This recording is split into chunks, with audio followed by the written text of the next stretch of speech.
What's good? It's your boy Jay from the Midwest. Yeah, I just wanted to talk a little bit about Bagua and what I like about Bagua and what attracted me to it. The thing that attracted me to Bagua is the mystery of his postures and his palms. I always wondered, how could a palm hurt somebody? Wouldn't a fist hurt more than a palm? But when I learned that the whole body is considered a palm, from your head to your toe is considered palm work. Also, another thing that struck a chord or struck a nerve with me about Bagua was the spinning movements, the circular movements. When I figured out that a circle can attract or deflect or repel uh, blows or objects, and when I learned that all body movements are circular anyway, so being a Bagua practitioner or someone that's even reached the mastery level, you have basically mastered the circle. So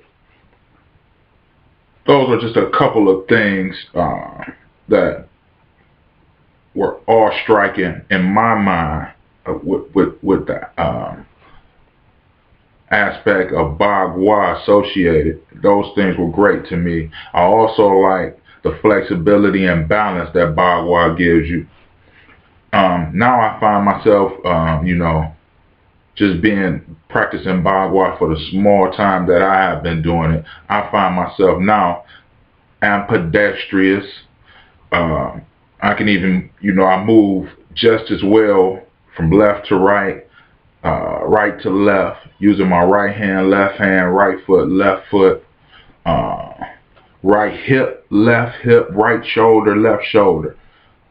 Just that's also one of the benefits of circle walking, doing the palms and postures, and going through the forms of Bagua.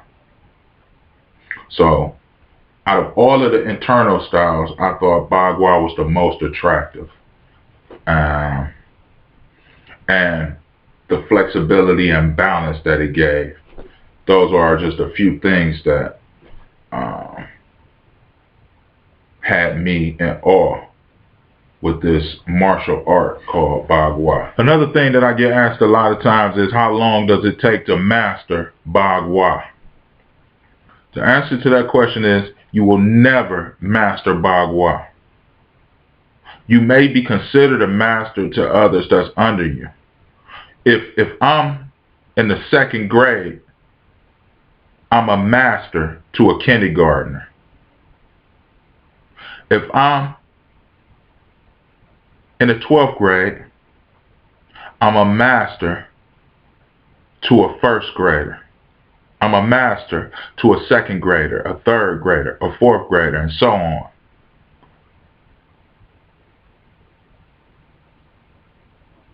There really is no such thing as a master.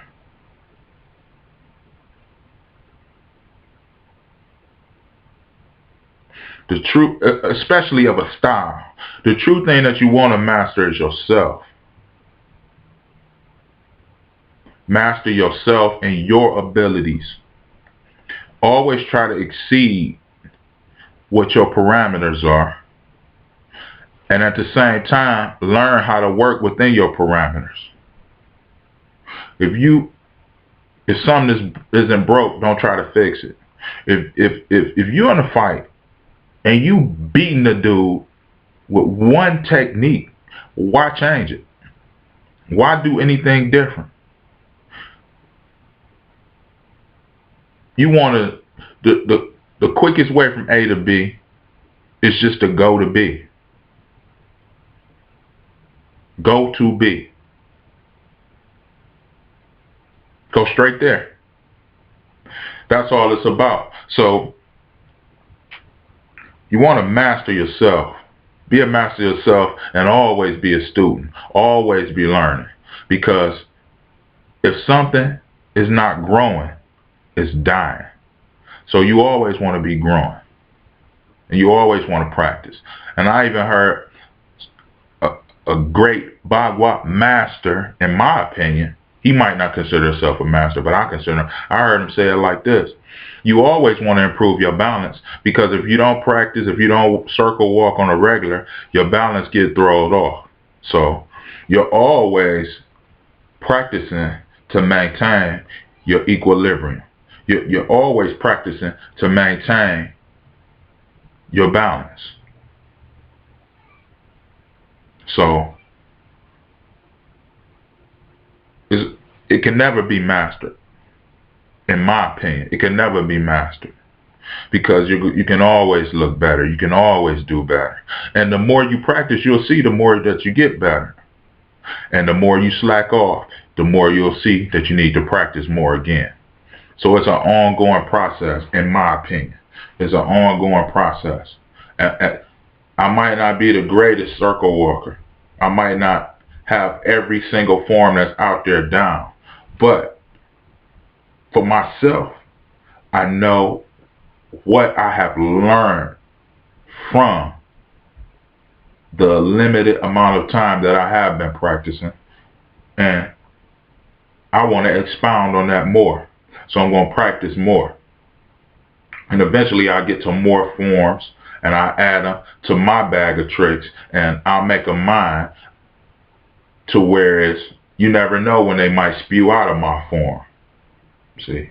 Because a form is just techniques that was created by someone else in a certain pattern. Recorded, and replayed over and over and over and over for others. Taught to others, then they recorded them and replayed them. So it's really chaos of your techniques being manifested or expressed through you. So it all goes back to you. You are the master. Master yourself. Once you master yourself, anything you do, you are a master at. Or you will quickly become a master at it. Like I say all the time, there was one master. He only knew one palm change of Bagua, and he died undefeated. So, is he really a master? He only knew one. I think it was the single palm change. He didn't know the double palm change. He didn't know the back body palm.